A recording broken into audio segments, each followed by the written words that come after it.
It's empty set. Wilson towards the end zone. It gets picked off. Top one down below. Across the middle. It's going to be open. Keenan Allen spinning and getting away from the defense. Points here before halftime. Line holds up well. It's a deep shot and it's wide open. Play one. Trey Palmer. We go the stretch down to the bottom, try to find a gap, which we do, spinning off and does break the plane. As it will be a throw. Wilson up top gets jumped. Take it to the house. Let's go. Pick six to win the game. No, we get the win thanks to the pick, not six. 2 solid games to start off with, but then just 4 straight bad losses. It makes it 31-18 at the end of this one, as we drop the first 2 games, both against the top teams in our division. Actually covered pretty well. Coming across, we got Morgan. Actually bring 5. We set the corner blitz, but it's a diving catch. Locke having to throw it, finding his target. Play action across the middle, and he finds his target. We see if we can get someone open. Well, we have our guy, but it gets there too late. Aluakon with the pick. Pretty disappointing season 1, but honestly, we kind of expected it with how this offense was shaped. And today we officially end season 1 and move on into the offseason, and we'll go through the entirety of the regular season for season 2. Now, one thing just to take a quick note of as we start this episode, if I sound a little bit funny, I'm a little under the weather, so it also might change a little bit of the flow of this episode, maybe a little bit less in-game action in terms of announcing what is actually happening during the games. We'll still jump into some quarter sims for sure, but maybe just watch some key moments of games rather than long forms of the game. So we'll play that by ear depending on how well I do. But speaking of how well I do, I just have to shout out the Minnesota Vikings here. Finally, in a Madden franchise, they win a Super Bowl. 31-28 over the Colts. It's the first Vikings Super Bowl despite making it, including this one, 5 times. So they finally get their Lombardi, and it's with Jalen Waddle, the Super Bowl MVP. You can see the yearly awards over on the right-hand side. We did not have any Pro Bowlers, and we didn't have really any major award winners. We did have Best Kicker in Brett Maher, but besides that, the offense was bad, defense was bad, and today is a good time to try to build upon the little bits that were good and maybe try to find patches for the bad. Now, the first thing that really happens in this offseason is retirees, and surprisingly, we only have 2. They were 2 that we 100% expected to happen with Jason Peters and Ndamukong Suh. So we are out 2 of our better offensive and defensive linemen, and those are definitely 2 areas which we're going to try to work on this offseason. But before we can start adding players, we need to try to keep around some players. We have a whole bunch of cap space, 134 mil. But we've got some guys we need to re-sign, starting with Trey Palmer. Now, he's a guy I could see us using throughout the entirety of this series. He's 75 overall, a star dev, and I think he could definitely do well for us, and he did pretty well for us this season. So we're going to boost up the numbers, a 4-year deal, and he will be with us throughout. Now, next up is Randy Gregory, and he's one of the better edge rushers, so I would like to keep him around for 1 year. He still has interest. We'll lower the salary slightly. We'll see if he'll stick around, and he will. Now, as for Jonathan Owens, he was a starting safety for us. He just doesn't have any interest. He's 29 years old and 74 overall. He's one I'm going to come back to in open free agency. And for pretty much anyone else who does not have any interest, that's exactly what we're going to do. So Robert Rochelle we'll come back to probably later on. Tremont Smith even. So let me just go through all of these because most of these guys don't actually want to stick around. Stanley Morgan had a great final game with us, but he's 27 years old, not much interest. Matt Lander's a rookie, now 25. There is some interest from Kristen Wilkerson, and maybe we end up bringing him back, but actually most of these guys I would actually be perfectly fine moving on from until we can see what our options are in open free agency. So let's actually just negotiate all these at a later point. And by offer later, I mean open free agency, which I would say went pretty well for us. Went through it all, and most of the guys that we signed, they're either going to be backups or they're just returning from last year. The only one that's new that is going to be a starter is probably going to be Andy Yanovich, a new fullback for us. Maybe he has to play a little bit of some tight end, but I'll go through the list here. Justin Britt, maybe we'll have to start, maybe, kind of depend on all the other options that we have available to us. A lot of guys just end up returning. Plus, we got some new guys here down at the bottom that are just going to be some backup rotational guys. But that gets us ready for the NFL draft, and for us it should be pretty simple. We don't have any first round talent. Everyone is going to be much later on. The highest rated guy we have is Cecil Dennard. We talked a little bit about him, I want to say it was last episode. He's gone up to around 2 to 3, was projected 3 to 4. And I don't see anything super crazy about him that makes me think, oh, he's going to be a big difference maker for us. He's not extremely fast overall. He's just not a very great athlete.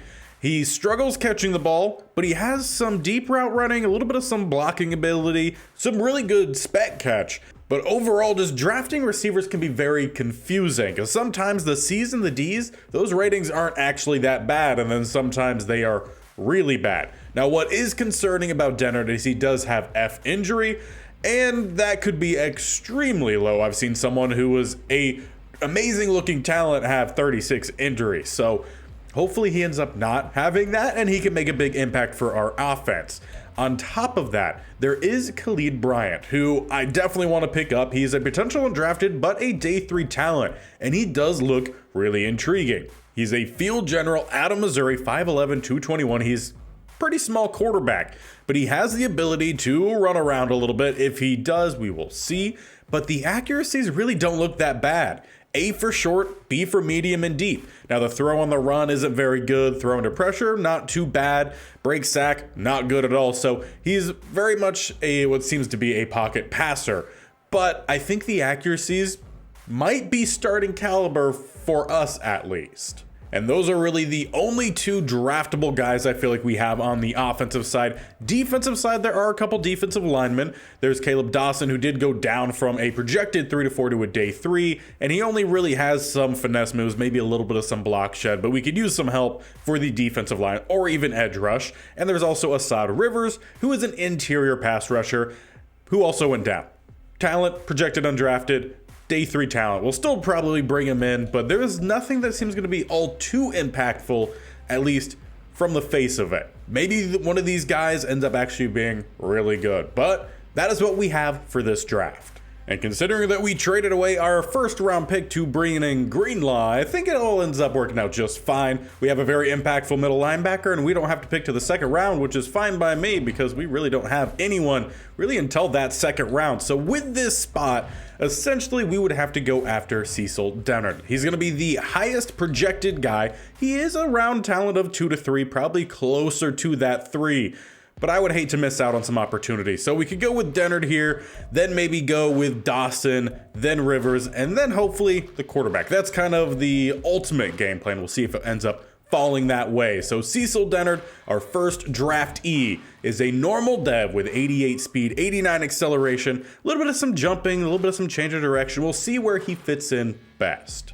And as we get to our 3rd round pick, I definitely feel like we have to go Caleb Dawson here. I know the talent is a day 3, but he's around 3 to 4 projection and he could still go higher than that. So to ensure we have as much talent as possible, we're going to be overdrafting some guys. Caleb Dawson is next, another normal dev with 78 speed, 82 strength, maybe feeling like he might have to actually just be a lighter version of a 3-4 right or left end.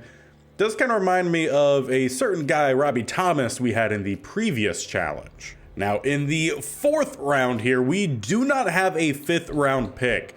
So if we wanted to be extremely safe, we could go with Khalid Bryant here, make sure we get a possible starting quarterback for us, or we go with Assad Rivers, who very well might not even be there in the 6th round. Meanwhile, there's a higher chance that Bryant will be. So that is what we're going to go with. We're going to go with Assad Rivers, bring in some help for the defensive line. Another normal dev, decent strength though at an 87. Pretty good acceleration, speed. He could definitely move around the defensive line.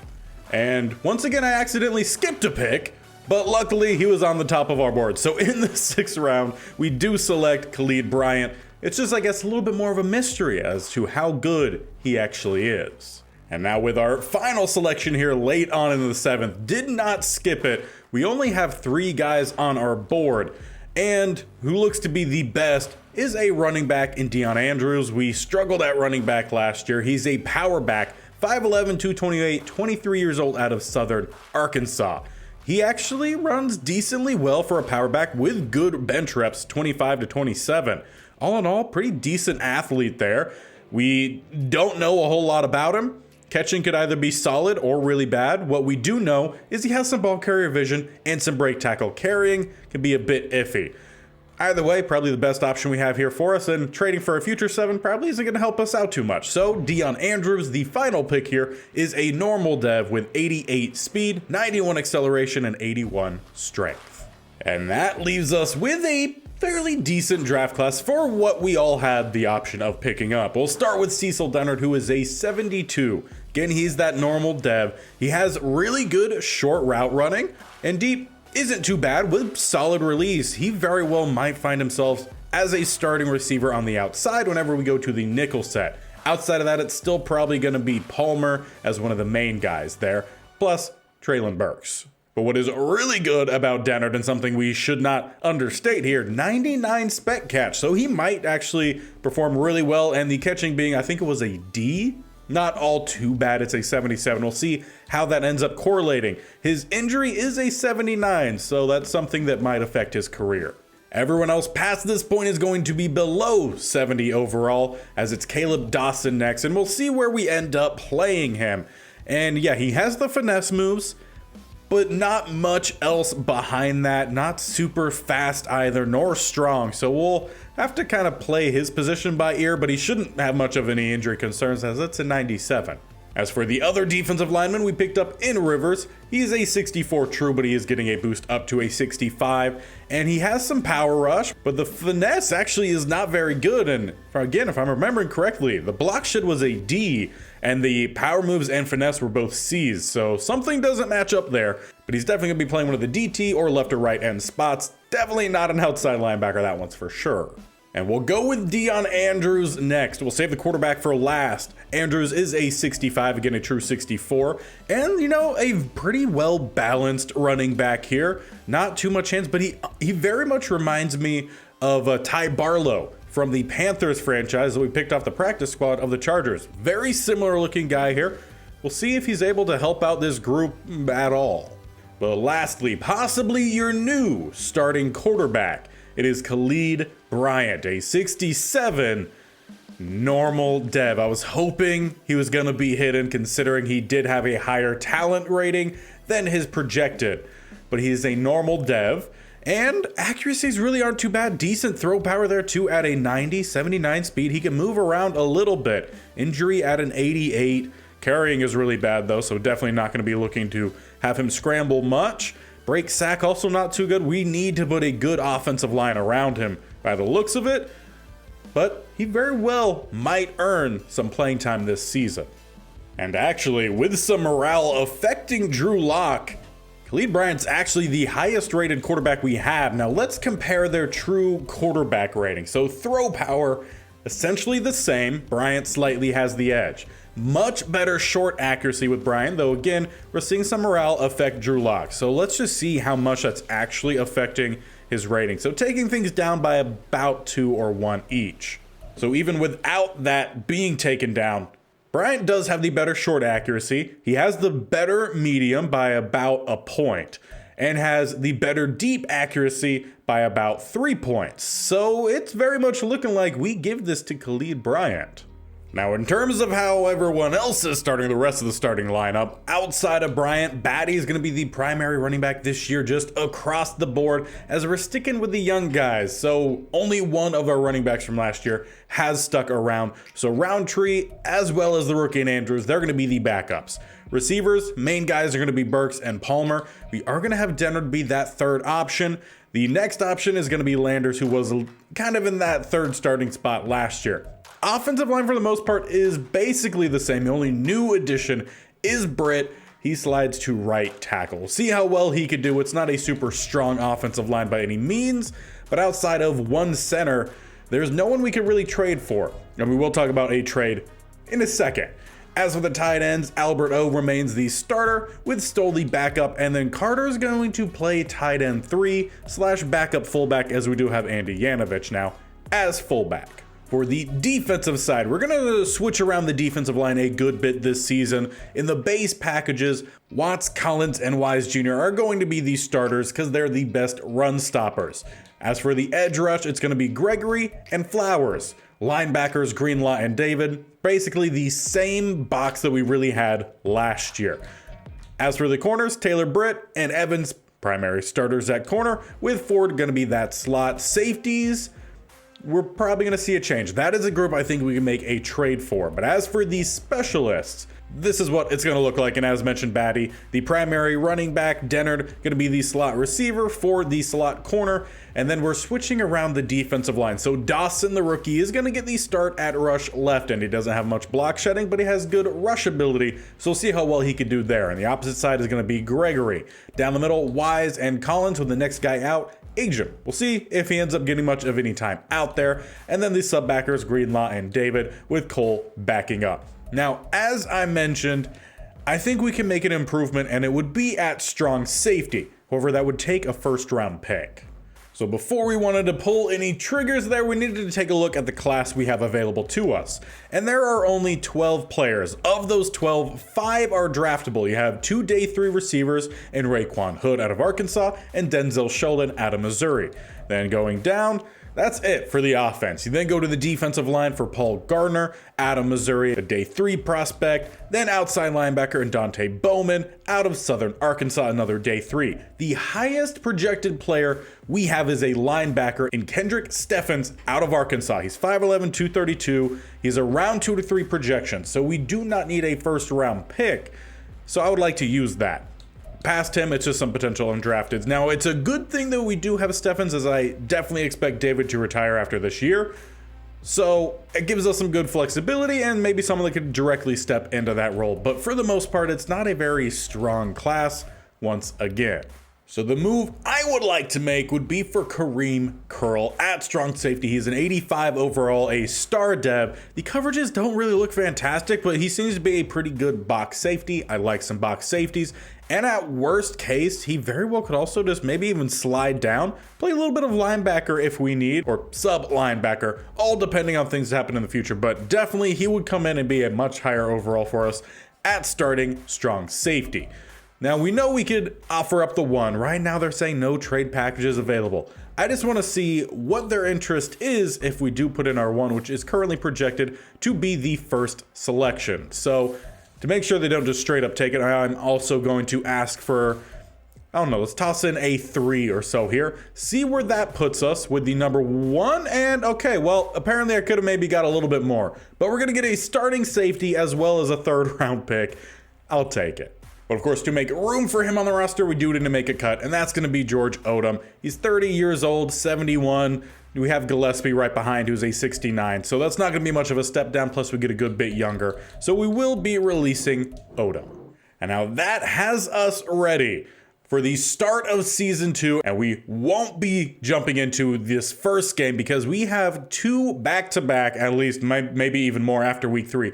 But in week 2 and week 3, we have 2 divisional games. So I want to focus a little bit on some quicker sims with those. So we're just going to straight on sim here through week 1. And in week 1, it's a big blowout win, 20-3. The defense held them to under 200 yards. Meanwhile, our offense only around the 280 mark. How did the individuals do? Well, first off, no interceptions thrown by our starting quarterback. That is great. So Bryant already a better start than what we had with Drew Lock, who averaged at least 1 per game last season. And the defense, Joe Burrow, only 138 yards, 46% completion. Meanwhile, Bryant, 72%, a great start in his first career start. As for the rushing game, Tyler Batty, only 2.3 yards a rush, no touchdowns for any of these running backs. And we held Jonathan Taylor to 3.8. That is, I think, a major win. Larry Roundtree, though, he did averaged more compared to Batty, but Batty also had 25 carries compared to just 8. So who knows how that actually would have panned out across. As for receiving, T. Higgins was the best. 4 catches, 56 yards, no touchdowns. The only touchdown, it seems like, came from Albert O. Where is all the other touchdowns? We would have scored at least 2 one in the third and the other in the second quarter. Did we have a defensive touchdown perhaps? At least none showing. Did we have any kick returns perhaps? No, so we're missing some touchdowns. However, who was not missing was tackles. Taki had 11, and Spillane, shout out to the Michigan State only challenge, as he also had 11. Our best tackler was Kareem Curl, who had 7. Tackles for a loss leader was Taki. The Wise had 2, and pretty much it was all them who had the majority of the tackles for loss. We had some guys with 1 though down at the bottom. Sacks only 1, and that was for them in Bryce Huff. But I will take a 23 win to get us going, and hopefully that will continue again as we have the back-to-back divisional games. And actually make it 3 in a row as we play the Raiders in week 2 and week 4. So let's try to get through these ones pretty quickly.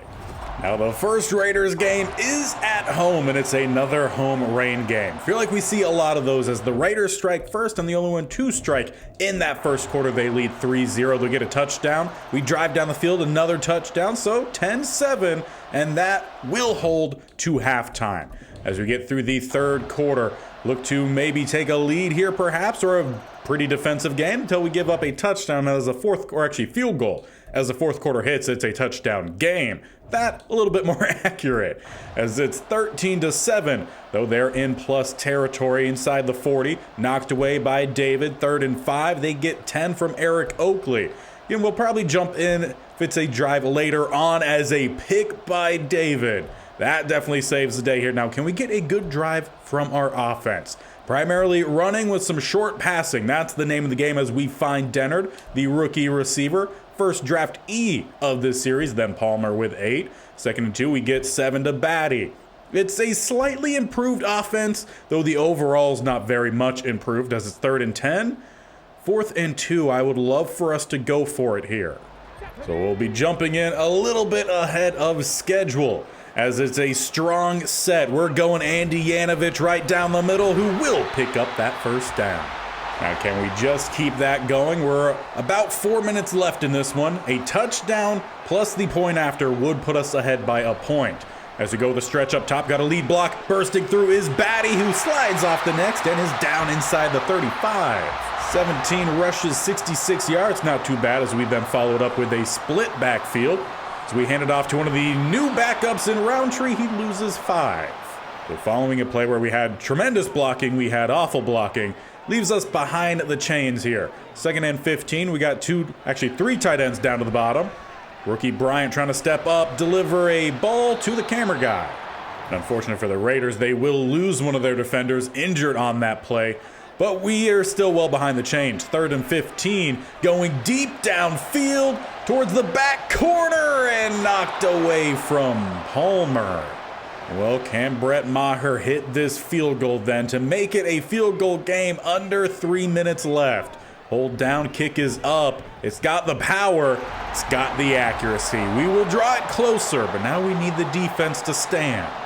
We have essentially 2.5 minutes following the first play. Pierce picks up 5. 2nd and 5, they get 4. 3rd and 1, just outside the 2-minute mark. Defense does not hold. So now we actually have been using our timeout. So we use our last one there. They get a gain of 5 once again. 3rd and 3, thrown away. No idea what happened there on 2nd. Looks like a short gain. But unless they go for it here, we should be getting the ball back. And on 4th and 3, they do punt it away, though we do not have any timeouts remaining.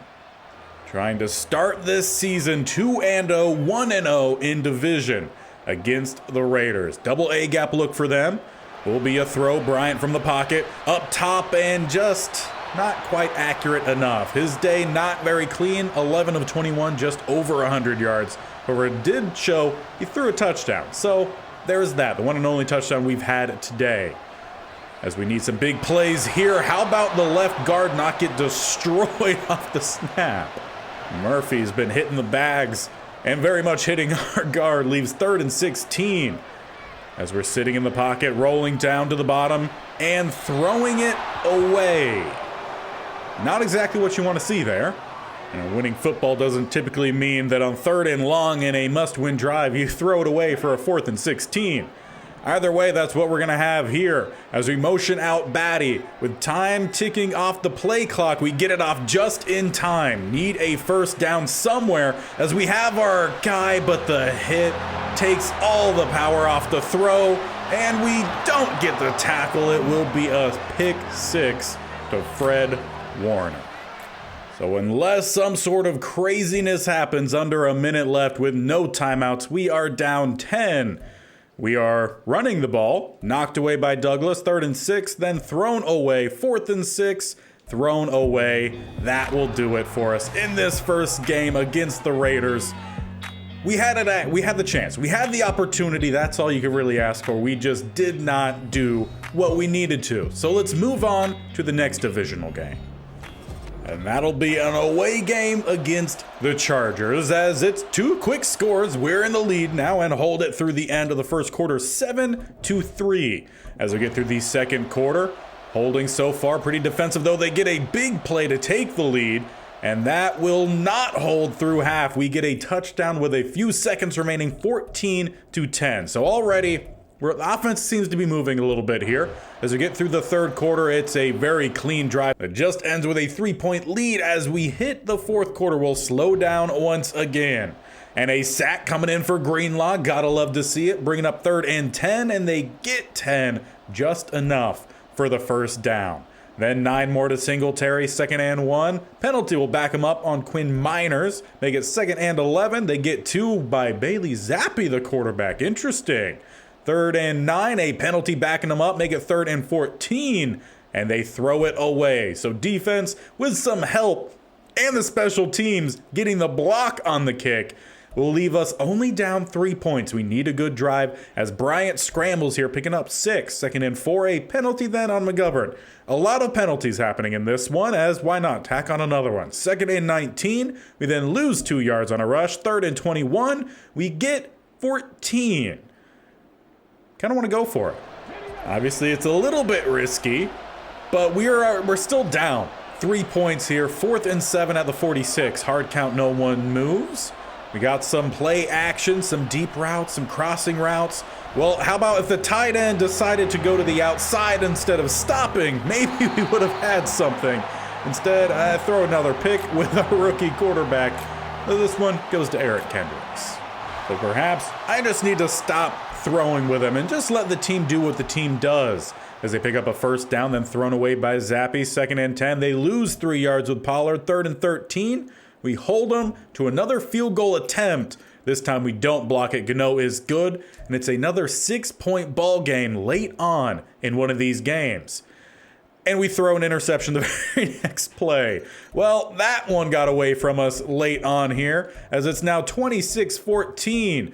Offense, they will score, leaving it 21-26. 105, we don't have that many timeouts. We use one there as they're already past midfield. We went for the onside, and they don't pick up the first down. 3rd and 3, or 3rd and 8. I don't know. Madden being weird. They jumped around a little bit. Either way, it's another divisional loss. This time to the Chargers. So let's start jumping ahead a little bit. See if this offense can catch their feet.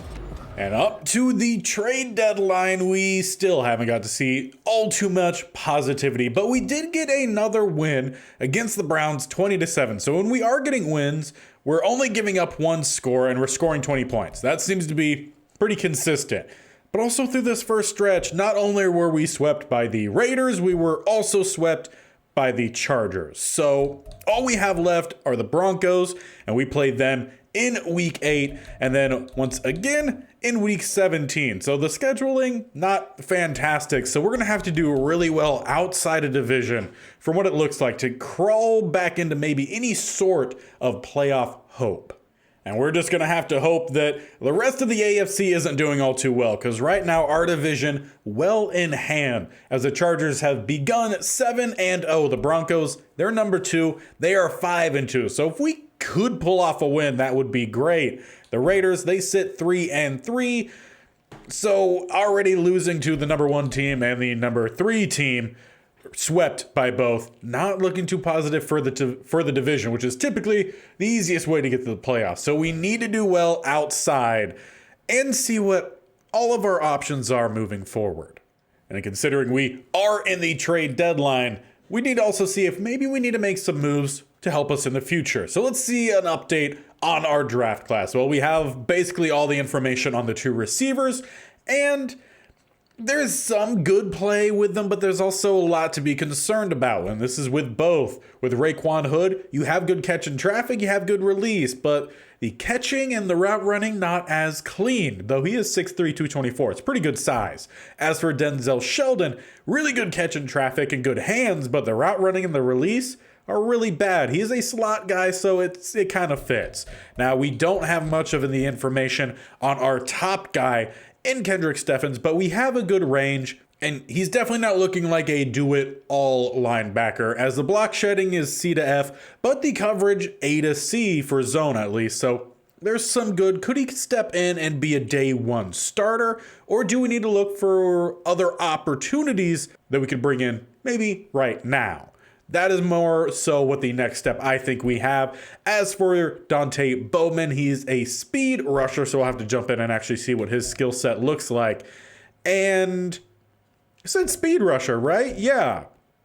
But the finesse is C to F, and the power moves are B to D. So that's telling me that the power moves are probably going to be a D. Finesse is going to be C, but he has B block shed. That is a very interesting skill set from the Southern Arkansas outside backer. I don't know, keep a further eye on him. As for the DT and Paul Gardner, really not looking all too promising. The offensive line talent, maybe a little something there with Cooper Miller, but nothing really fantastic. There's a blocking tight end that very much is just blocking. So draft class doesn't look all too impressive from this standpoint. So if we really wanted to make a move for a linebacker now, well, the top available is Nick Bolton. He's currently on the Green Bay Packers, a star dev, 88 overall. He's got all the tackle. He's got some cover skills as well as block shedding. He's a very much do-it-all guy, but I would imagine they would be asking quite a good bit for him. If we were to make a trade, it would essentially be us sending someone like Lavonte David, who is 34, most likely going to be retiring. Now, obviously, they don't have as much interest. It would be a downgrade for them, but I am just curious as to where that leaves us, and it is pretty low. Now, obviously, we traded away our first pick earlier for Kareem Curl. Well, if we just toss in the 3 that we also got with him, where does that put us? Still pretty low, so Bolton doesn't seem like a real true option. So then moving past the guys we already have in Greenlaw and David, the next option is Drew Sanders. He's in his 2nd year, currently on the Patriots, a true 78, getting a little bit of a boost, a star dev. He's got a very similar skill set here, just not as quite developed. We wanted to make a trade for him. Obviously, no package is going to come in. Well, what would happen, once again, if we just put in David? Would they be interested? They show red. Where does that leave us? Actually, really close. So we're going to toss in that 3, and we're going to ask for a 6 back in return, and that will get the job done. So building for the future, we lose a couple overall, but we don't have to worry. And even on top of that, we can still draft the other linebacker because we kept that 2nd round pick. Now, on top of that, what other moves might we need to make? Well, right now we are the worst offense, 22nd defense. So the defense has actually gotten a little bit better this year. Offense still struggling. And yeah, Bryant has had a turnover problem, looking very similar to what we had with Locke last year. 58% complete. As for the rushing game, Batty just 3.1. However, he's the best running back we can actually have. So these guys just need to step up. 3 touchdowns, though. I feel like that's an improvement off of last year. Our best receiver, Trey Palmer, 372 through, 7 games is not very good. No touchdowns for him, though. The rookie in Cecil Dennard, he's bringing in all the touchdowns. 5. The only other guy with a receiving touchdown has been Albert O. Now, blocking-wise, Britt not having an easy transition to right tackle. 6 sacks, giving up about 1 a game. Morris, slight improvement off of last year. Froholt doing okay.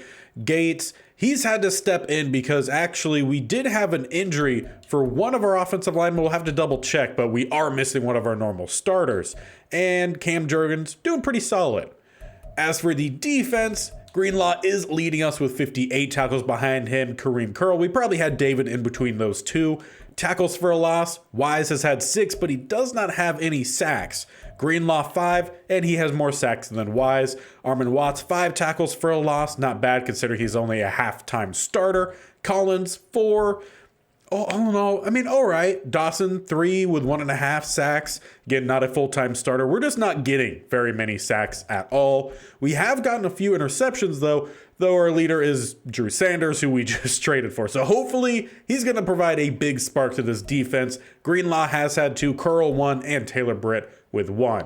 As for kicking, a slightly step down from last year with Brett Maher, not 100%, but 8 of 9 is not too bad.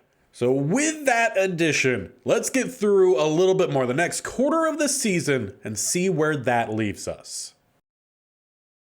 And in fact, I just carried us all the way down to week 18 because this team outside of week 13, where we won 14-7, couldn't win any games. We had a couple ones that were, semi-close, but still our offense isn't an offense. We still have a lot to work to do there. We need someone to really take charge of that team and be the guy. We don't have that right now. So we've got ourselves here to week 18, where we're going to jump in for a little bit of the Panthers game, most likely just a little bit of the fourth quarter, and then we'll jump through the stats and get us ready for next episode, which will be like similar to this one, where we go through the next offseason and then season 3. So let's jump in to this Panthers game. And at least we'll be ending the year at home. As we get through this first quarter, well, we scored once, we scored twice already. That is more points than I think we've scored in a game in a while. As we get into the second quarter, defense holds, we tack on another touchdown and another one. 28 is definitely the most amount. Well, we're up 28-7 as we head into the second half. As the sun's starting to go down, we tack on some more points, looking for a blowout win here late on. So let's slow things down as we jump into the fourth quarter. We get inside 25 or so, we'll definitely jump in and watch as we do pick up the first down there on 3rd and 2. Then another 4 yards going to Roundtree. Back to him again for 6, leaves 3rd and inches, which we have a penalty, which is 10 yards, but it's 4th and 3. That math doesn't quite add up. Either way, we're jumping in. Not that me jumping in has really helped out much. Pretty sure every time I have jumped in, I've thrown an interception. So let's see if that remains the case here as we have a wide open throw. Albert O not getting picked off. There we go. Why not from there? We'll finish off the drive close enough to the 25 at the 27. With a single back set will be a throw. Bryant, clean pocket to the bottom corner in double coverage, trying to find Dennard the rookie. Now we have had a couple changes to the roster here and there, mostly for depth / Madden just messing with it, as we now only have Carter at fullback as we pick up a couple there to Roundtree. He's gotten most of the carries in this one, 15. But Madden did actually end up cutting Yanovich for some reason, and Tampa quickly came in and picked him up, and then we signed a backup for offensive lineman that we couldn't use anyway, so I had to quickly correct that. So yeah, pretty much only that and a couple injuries sprinkled in this season. But for the most part, the starters that we meant to have are the starters we do actually have. With 2 receivers up top, 1 down to the bottom. We hand it off Roundtree, trying to find some space to the edge, and we'll pick up 6. We'll say I'm very intrigued to find out what kind of stats Bryant has had his rookie season. Should he have started if this was a real team? No, but how about that? Wide open running for Larry Roundtree, and we've extended our lead even further. But we'll finish up by watching a defensive drive as well. Not sure if the Panthers just aren't a good team or what's happened, but 42-10. It's at least some sort of positivity to end what is a down year once again. Though, that being said, it was more wins this year than we had previously, doubling it from 2 to 4 after this one, unless some crazy things happen and they go on a 33-point streak. But either way, there are some little pieces we were able to put together this season, and hopefully they'll end up working well towards the future. We'll see what the stats look like. They will be a good indicator, as there is the new middle linebacker getting the tackle there. 58 brought him in. And yeah, we're definitely going to shake up some things. We might have to switch to a 4-3 defense. We'll see, depending on what left we have of our defensive line, as they are also aging.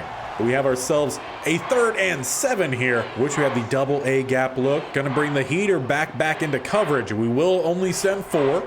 Purdy with a clean pocket going deep down the middle, and it's tipped and then almost caught, but it does hit the turf for 4th and 7.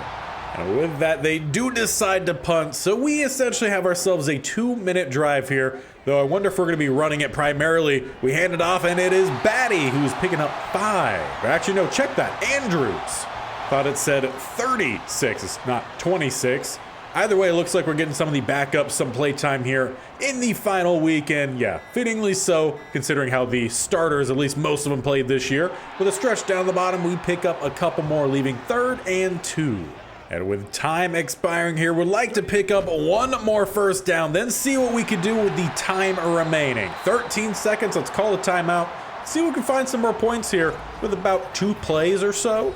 Most of the team not doing great in terms of stamina, but we got Morgan out there at the left slot. He was really good for us in the final game of last season.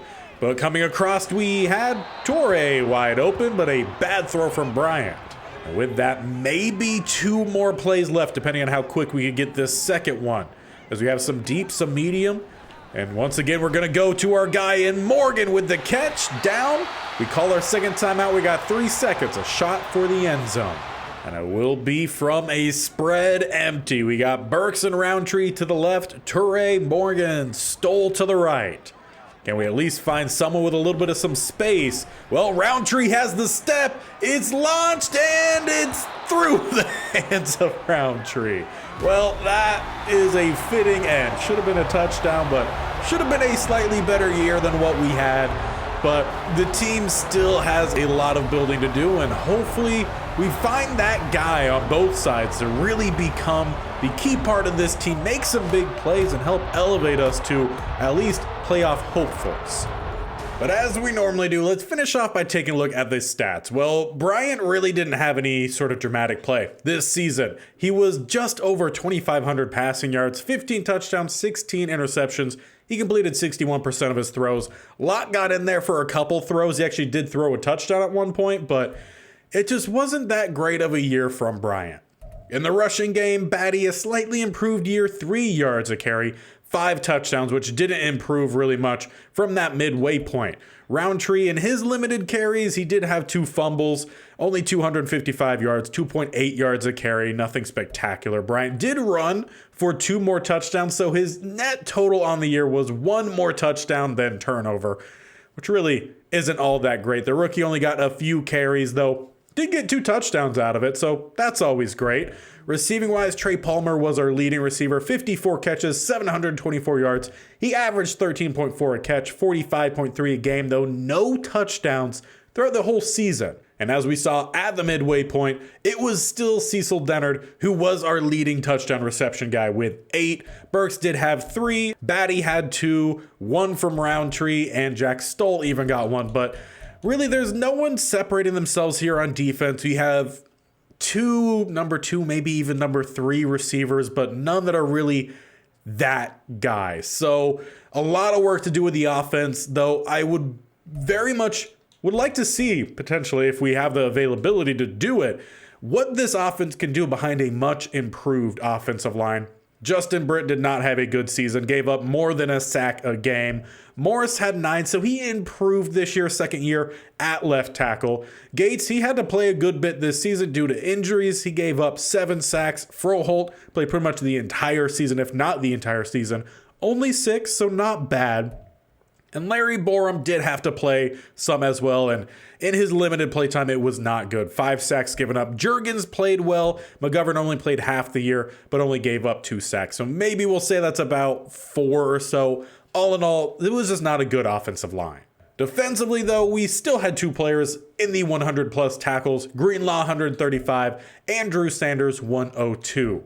As for our leading tackler for loss, well, we improved. Last year, we had 2 double-digit guys. We had 3 this year, with Wise at 13, then Collins and Watts both at 10. Our leading sack artist was the rookie in Caleb Dawson. Only started half the snaps because he was just a pure rusher. 7 sacks. Meanwhile, Collins, pretty much a full-time starter out there. 4 sacks, Wise only 2. So he had a massive regression this year in terms of pass rush. Flowers only 2. Basically our outside linebackers, they didn't do anything this year. Interceptions, Drew Sanders did have 2 more or maybe just 1 more after we traded and brought him in. Greenlaw ended with 4, 2 for Rochelle. He had to play a good bit as well due to Caleb Evans actually getting shaken up for a good bit. Taylor Britt 2 and Kareem Curl with 1. Did we force any fumbles here? We forced 2. Greenlaw and Gillespie, of those 2 we recovered 1 by Gillespie. Any sort of safeties? No. Block kicks, we had the 1 and that was by Mike Ford. Defensive touchdowns? No. Kicking wise, it was not a good year by Brett Maher. He missed 7 of his 20. That is awful. Nowhere close to the kicker of the year he was for us last year. If you like punting stats, Gillian, about 50, 49.2. He did have 1 blocked. He downed 17 inside the 20, but he had another 17 go for touchbacks. Did we have any kick returns? No. Well, that will bring season 2 to an end. And once again, at the end of this season, I do expect to have a lot of retirees going forward.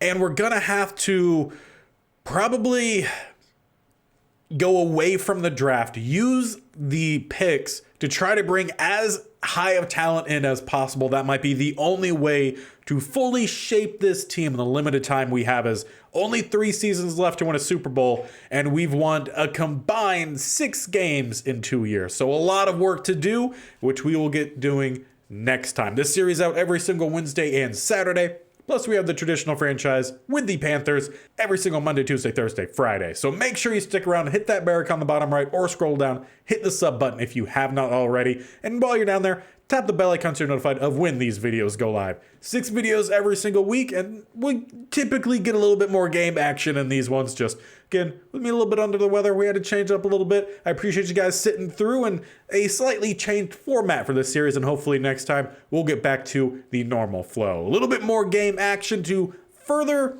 get connected to this team and truly see how they're doing outside of the stats. But that will be for next time, so make sure you stick around and we will see you then for the offseason and season 3.